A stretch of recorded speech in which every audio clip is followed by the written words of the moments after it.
በጉዳት እየታመሰ የሚገኘው የማንቸስተር ዩናይትድ የመሃል ሜዳ ተከላካይ ስፍራ ዩናይትዶችን እያሳሰበ ይገኛል። ማቲያስ ዴሊት በእግር ኳስ ሕይወቱ እንግዲህ ረጅም የሚባለውን ጉዳት አሁን በዩናይትድ ቤት እያሳለፈ ይገኛል። 100 ቀናቶችን አልፎታል። ሊሳንድሮ ማርቲኔዝ ከፊት ለፊታችን ለሚገኘው ለአስቶን ቪላ ጨዋታ እንደማይኖር ተረጋግጧል። ስለዚህ ዩናይትዶች አሁን ላይ በጣም እያሳሰባቸው እየመጣ ነው የመሃል ሜዳው ጉዳይ። ሃሪ ማጉዌር ኮንትራቱ ሊጠናቀቅ ስለሆነ እሱን የማስፈረም ግዴታና የ2 ዓመት ኮንትራት ሊያቀርቡለት እንደሆነ በሰዓት ላይ የተሰማ ነው። ከዛ በተጨማሪ ደግሞ የኖቲንግሃሙን የመሃል ሜዳ ተከላካይ ብራዚላዊ 23 ዓመት ሞሪዮን ለማስፈረም እንግዲህ እቅዳቸው ውስጥ እንደገቡ እየተነገረ ይገኛል። የመሃል ሜዳ ስፍራው ላይ እንግዲህ ሌላ አዲስ ተጫዋች ተሰምቷል። ማቲያስ ፈርናንዴዝ የተጫዋች እንግዲህ በዌስትሃም ቤት በደንብ እናውቀዋለን። ዩናይትዶች እንግዲህ በ3 ጨዋታዎች ላይ ስካውቶችን ልከው እንደተመለከቱት እየተነገረ ይገኛል። በሊቨርፑል በበርነሞዝ እና በፉላም ጨዋታ ላይ ተጫዋቹን ለመመልከት ሄዷል። ዩናይትዶች ይህን ተጫዋች የማግኘት እድል አላቸው። ምክንያቱም ደግሞ ተጫዋቹ የወራጅ ቀጠና ቲም ውስጥ የሚገኝ ነው። ዌስትሃም ላለመውረድ እየታገለ ይገኛል። ከወረደ ደግሞ ተጫዋቾች ብዙ እንደሚልቅ ይጠበቃል። ዩናይትዶች እቅዳቸው ውስጥ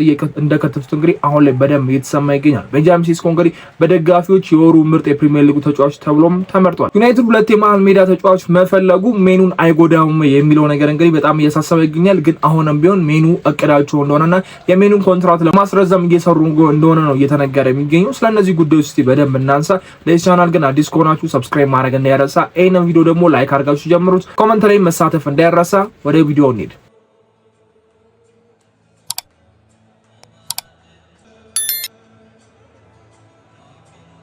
ብዙ ጎሎችን እያስተናገደ የሚገኘው የመሃል ሜዳ ስፍራችን እንግዲህ በደንብ ግልጽ ነው። ከበረኛው በተጨማሪ መሃል ሜዳ ስፍራችንን በጣም አሳሳቢ እንደሆነ እናውቃለን። በብዙ ስህተቶች ጎል ዩናይትድ የሚያስተናግድ ቲም ሆኗል።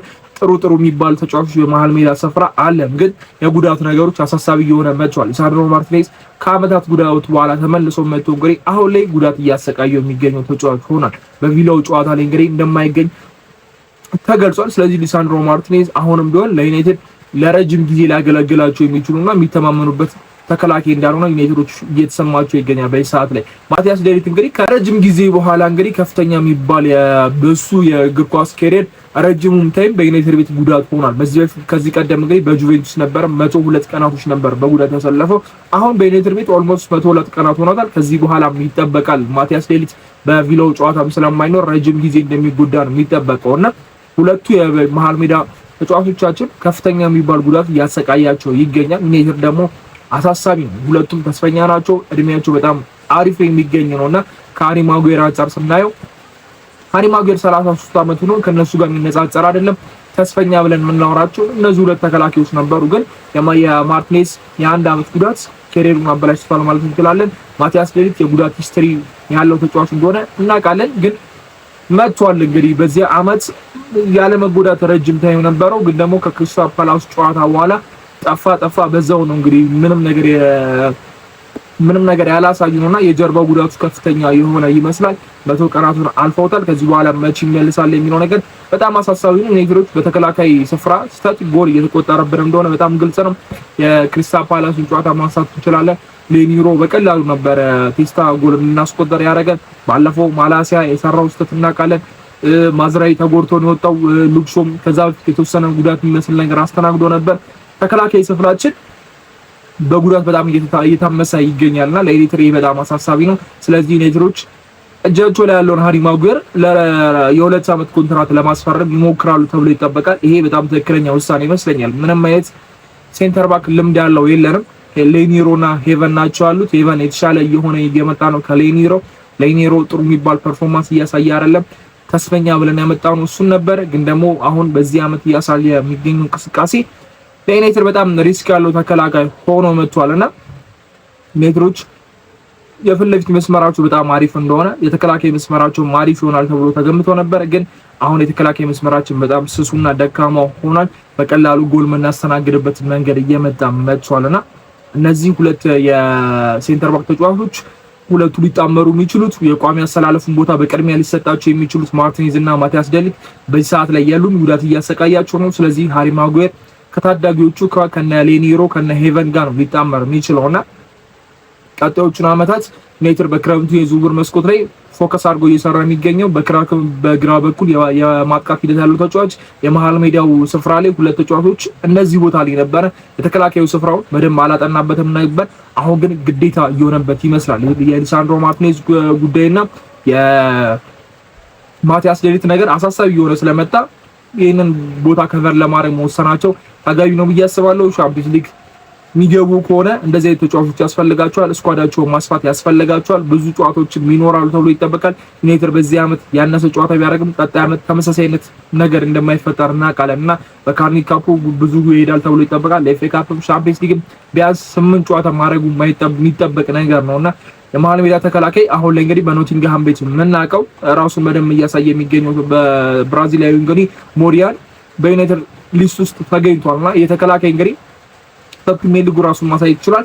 ዩናይትዶች አድቫንቴጃቸው ኖቲንግሃምም አንደኛው ወራጅ ቀጠና ውስጥ ያለ ቲም ነው። ስለዚህ እነዚህ ተጫዋቾች ራሳቸውን ለማሳየት እንደዚህ አይነት እድሎችን ላለማምለጥ ሲሉ ከክለቡ የመልቀቅ ፍላጎት ይኖራቸዋል ተብሎ ይጠብቃልና ዩናይትዶች እንግዲህ ሌላ የመሃል ሜዳ ተከላካይ እዛው ከፕሪሚየር ሊግ ሳይወጡ መመልከት ችሏል። ስለዚህ ይህንን ተጫዋች በዩናይትድ ቤት የማየት እድል ሊኖረን ይችላል።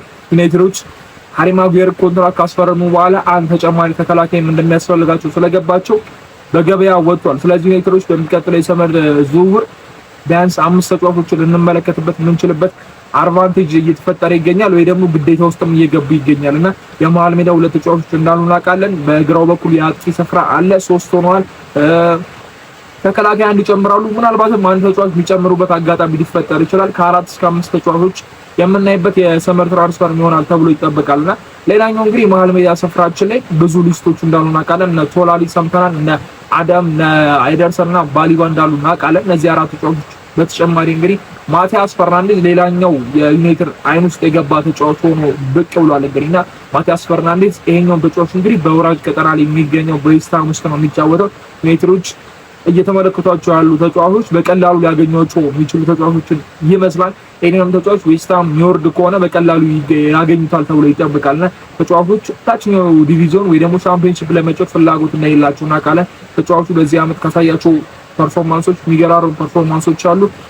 ስሙ በጣም እየገነነ የመጣ የመሃል ሜዳ ተጫዋች ነው። ስካውቶችን ልከው 3 ተጫዋቾች ላይ እንደተመለከቱም እንግዲህ ዩናይትዶች እየተሰማ ይገኛል። በበርንማውዝ በፉላም እና በሊቨርፑል ጨዋታ ላይ ዩናይትዶች ተጫዋቹን እንዲመለከቱ እንግዲህ ስካውቶችን ልኳል። ስለዚህ ልክ ያን ዲያሞንዴ ላይ እንዳደረጉት ነገር ፈርናንዴዝ ላይም ተመሳሳይ ነገር አድርገዋልና ይሄ ቀላል ነገር አይደለም። የሆነ ምልክት ስታረም እያስባለሁ ቶናሊ ላይ በደንብ እየገፉበት ይገኛሉ። ዩናይትዶች የ100 ሚሊዮን ተጫዋቹን እንግዲህ ወደ 90 ሚሊዮን እናገኘዋለን የሚል ተስፋ እንዳላቸው እየተነገረ ነው። ኤደርሰን በሲቲ እና በዩናይትድ መካከል የሚገኘው ወሳኝ ተጫዋች ነው። ትልቅ ፍክክር ይጠብቃቸዋል ተብሎ ይገመታልና ተጫዋቹ የትኛውን ምርጫ ሊያደርግ ይችላል። ዩናይትዶች አሁንም አድቫንቴጅ አላቸው። ምርጫቸው ላይ 4-5 ተጫዋች አለ በመሃል ሜዳው በኩል። ከነዚህ 4-5 ተጫዋቾች 2 ተጫዋቾችን ያስፈርማሉ ተብሎ ነው የሚገመተውና እነዚህ 2 ተጫዋቾች ሲመጡ በክለባችን ውስጥ ሊቀር የሚችለው የመሃል ሜዳ ተጫዋች ብቸኛው ሜኑ ካስሜሮ እንደሚለቅ ኦልሬዲ ተረጋግጧል። ማኔ ዲጋርቴም ይቆያል ተብሎ አይጠበቅም። ስለዚህ በክረምቱ የዝውውር መስኮት ይለቃል። ስለዚህ የመሃል ሜዳ ስፍራችን መብዛቱ ግዴታ ነው። ሜኑንም በማይነካ መልኩ እንግዲህ ዩናይትዶች ተጫዋች ያስፈርማሉ ተብሎ ይጠበቃል። የሜኑን ኮንትራት ለመስራት እየሞከሩ ነው። ሜኑ ይሄ ነገሮች እንደሚሰማ ይጠበቃል። 2 ተጫዋቾች ሊያስፈርሙ ስለሚችሉ በቋሚነት ቦታው ላይ እርግጠኛ መሆኑና አለመሆኑን ካላወቀው ኮንትራት ይፈርማሉ ብዬ አላስብም። ከዚህ በፊት ሩበን አሞሪም ናቸው እንዳይፈርም ያደረጉት። ተጫዋቹ ከዩናይትድ ጋር ተስማምቶ ኮንትራቱን ለማራዘም እየሞከረ በነበረበት ሰዓት ነው የቋሚነት አስተላለፉን ያጣውና አሁን ላይ እንግዲህ ዩናይትዶች 2 የመሃል ሜዳ ተጫዋች መፈለጋቸውን ተከትሎ ሜኑ ኮንትራቱን ይፈርማል አይፈርምም ሌላኛው አጨቃጫቂና ወሳኝ ነገር ሆኖ እየመጣ ይገኛል። ሜኑ ይፈርማል ተብሎ ይጠበቃል። ከፈረመም እሰየነው፣ ማስፈረምም አለባቸው ብዬ አስባለሁ። ዩናይትዶች 2 የመሃል ሜዳ ተጫዋች መፈለጋቸው በጣም ግልጽ ነው። ተቀያሪ ሊሆን የሚችል ራሱ አናገኝምና የሜኑ ኮንትራት መመልከት ጥሩ ነገር ነው። ሜኑን ለማስፈረም መሞከርም አሪፍ ነገር ነው። 2 የመሃል ሜዳ ተከላካይ እንደተባለው ከነዚህ 4-5 ምርጫዎች መካከል ዩናይትድ ያስፈርማል ተብሎ ይጠበቃልና ማቲያስ ፈርናንዴዝ አንደኛው ተጫዋች ሆኖ ብቅ ብሏል። በፕሪሚየር ሊጉ ልምድ ያላቸው ናቸው ሁሉም ስንመለከታቸው። ስለዚህ ዩናይትዶች ያላቸው ስትራቴጂ ግልጽ እየሆነ ይመስላል። በፕሪሚየር ሊጉ ልምድ ያለው በእድሜም አሪፍ የሆኑ እድሜ ላይ ያሉ ተጫዋቾችን እያስፈረሙ ነው የሚገኙት። እንደዚህ ስሞችን መስማታችን በጣም አሪፍ ነገር ይመስለኛልና እስቲ እነዚህ ስሞች የትኛው የመሀል ሜዳ ተጫዋች በዩናይትድ ቤት እንመለከተው እንችላለን የሚለው ነገርና የሜኑ ኮንትራት በጣም ለዩናይትዶች አስጨናቂ ይመስለኛል። ሜኑ ኮንትራቱን ይፈርማል አይፈርምም እንመለከተው ነው የሚሆነው። ሌላኛው እንግዲህ ቤንጃሚን ሴስኮ ነው። ቤንጃሚን ሴስኮ በዚህ በፌብሩዋሪ ወር በጣም አሪፍ ተጫዋች ነበር ማለት እንችላለን። ምንም የሚካር ነገርም አይደለም እና የፕሪሚየር ሊጉ የወሩ ምርጥ ተጫዋች ተብሎ እንግዲህ በደጋፊዎች ተመርጧል። ፕሪሚየር ሊጉ እስካሁን ድረስ ይፋ አላረገም የእንትና ነው የኔ ምርጥ ብሎ አላሳወቀም፣ ግን ደጋፊዎች ድምጽ በተሰበሰበ እንግዲህ ሴስኮ ሆኗል። ሴስኮ በዩናይትድ ቤት ድንቅ ተጫዋች ሆኗል። ያረጋቸው ሚኒቶች በዛ ታይም ላይ እንግዲህ ጥቂት ናቸው። 90 ደቂቃ ሳይሞላ እነዛን 4 ጎሎች ማስቆጠር ችሎ ዩናይትዶች እንዲያሸንፉ ዩናይትዶች እንዳይሸነፉ የረዳ ተጫዋች ነው። ስለዚህ የወሩ ምርጥ ተጫዋች ይገባልም ብዬ አስባለሁና ለሱ ተነሳሽነት ነው። ከፊት ለፊታችን ላለው የቪላው ጨዋታም ሌላኛው ተጠባቂ ነገር ተጫዋች ሴስኮ ነው ብንል ምንም ቢካር ነገር አይደለም። ኤሊሳንድሮ ማርቲኔዝ የማቲያስ ዴሊት ነገር አሳሳቢ ነው። ሃሪ ማጉዌርን ኮንትራት ለማስፈረም እየሞከሩ ይገኛሉ። የመሃል ሜዳው ተጫዋቾች ምርጫ ላይ በደንብ ፎከስ አድርጎ እየሰሩ ነው። ሜኑንም በተጨማሪ እንደዛ ለማስፈረም እየሞከሩ ይገኛሉ። ዩናይትዶች በዚህ ሰዓት ላይ ውጥረት ላይ ነው የሚገኙት። የአሰልጣኙ ጉዳይ አለ። ማይክል ካሪክ በዚህ ፐርፎርማንስ የሚቀጥል ከሆነ ይቀጥል አይቀጥል የሚለውም ጭቅጭቅ ሊኖር ይችላል። ሌላም የአሰልጣኝ ስፍራ ለመመልከት ብዙ የሚሰሩበት የክረምት ዝውውር ይሆናል ተብሎ ይጠበቃልና ለዛሬ እስቲ ያመጣሁላችሁ መረጃዎች እነዚህ ናቸው። አዳዲስ ነገር ሲሰሙ ደግሞ ይዤላችሁ መጣ ነው የሚሆነው። ይሄንን ቪዲዮ ስትመለከቱ ሰብስክራይብ ካላደረጋችሁ ሰብስክራይብ ማድረግ እንዳይረሳ። በሚቀጥለው ቪዲዮ እስከምንገናኝ መቻችሁ ቻው።